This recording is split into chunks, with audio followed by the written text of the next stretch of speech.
Hey guys, happy fall. This is that time of year again when the bears are eating as much as they can, getting as fat as they can, and preparing for the winter. And then the very last thing they have to do before they go to sleep is choose a den site. Just over here is a den site that I know about because I've seen bears use it 3 times over the last 10 years. So I want to show you what a black bear den site looks like.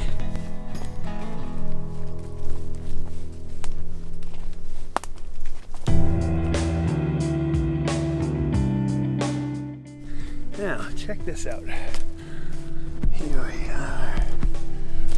This is a black bear den site.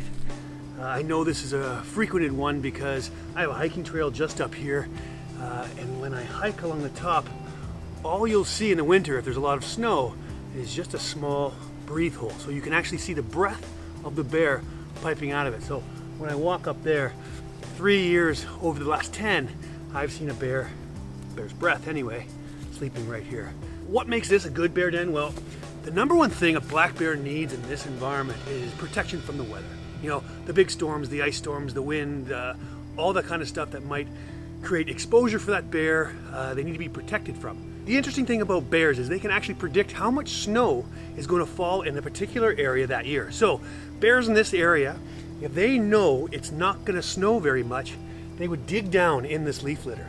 But if they know that the snow coverage is going to be all year, meaning they will always be covered by a blanket of snow, they won't bother digging.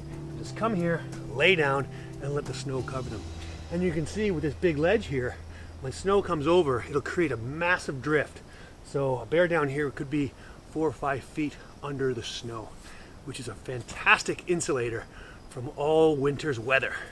So what is hibernation? Hibernation is when an animal goes to sleep for an extended period of time because of a lack of food availability. Meaning, a bear will be eating, and then all of a sudden, there's not enough to eat around here. I know, I'll just go to sleep and wait for the spring, and that's when the food will come back. A bear goes into a sleep like hibernation, but it's just a little lighter version of what a true hibernation is. A true hibernation means once you're in that sleep, you can't be woken up. You could take a hibernating animal, pick them up, move them around, it's not going to wake up. Whereas a bear, you can wake up a bear. They're in a much lighter version of a hibernation. So this will be helpful in the case of something changing. If a bear is asleep right here and a predator was to come by, or something might threaten the mama and her cubs, whatever the reason, that bear can wake up and react to it and then hopefully go back to sleep. A bear is only asleep 70% of the time that they're in this den. Interestingly, their whole body chemistry has changed when they go into this sleep. What happens is they start to recycle their water through their kidneys, so they don't need to drink. They'll also eat a bunch of woody materials that kind of blocks things up in their digestive system, so they're not sleeping in a whole bunch of feces.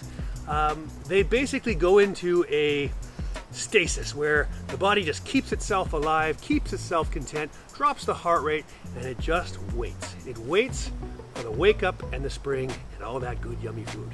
Now what else does a bear need for den sites? Well, the most important thing for a bear is food in the spring.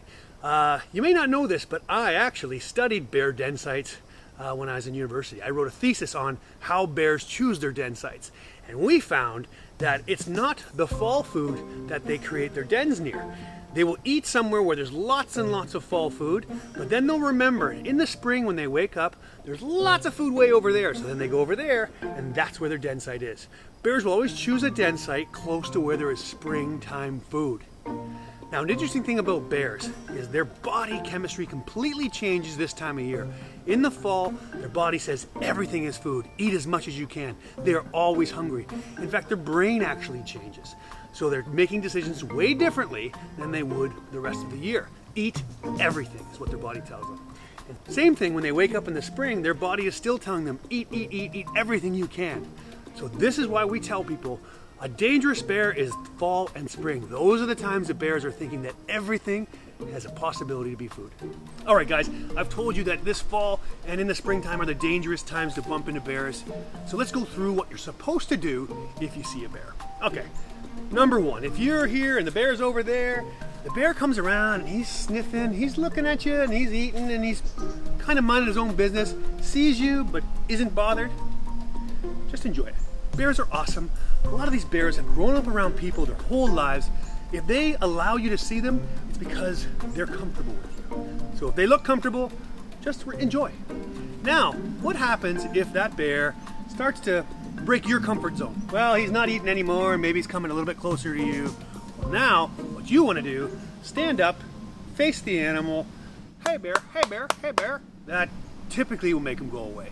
And if it doesn't, raise your voice, look for sticks, make yourself as big as you can. If you're in a group, stand together in that group. Now what happens if it's the bear that's getting nervous and not you? So if you see a bear who is no longer eating and minding his own business, now staring at you, a favorite move of a mother bear is a she pats the ground, she makes a hissing noise, and what that is her having a mock charge so that the babies have time to climb trees and get up somewhere safe.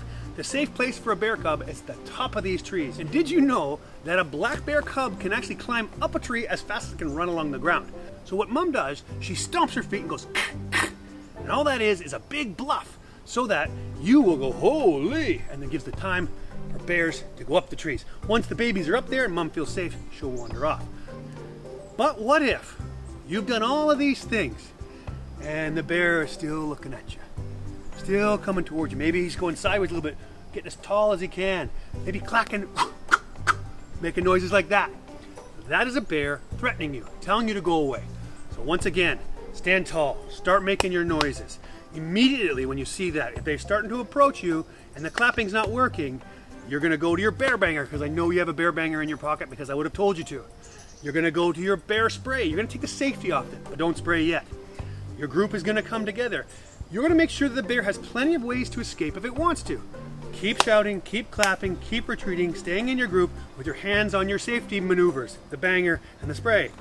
If you get to a point where you think that bear is still coming, you've screamed, you've shouted, you've waved your arms, that's when you shoot your bear banger. Now be careful, don't shoot the bear banger towards the bear because it shoots and then bangs.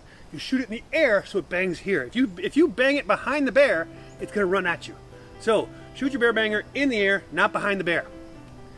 If that doesn't work, your last straw is to spray the bear. Because remember, a sprayed bear is an alive bear. That's what you do when you see a bear. Okay guys, I hope you enjoyed it. I hope you learned something. I hope you have a great fall. I hope you see a bear. Thanks for joining. We'll see you next time.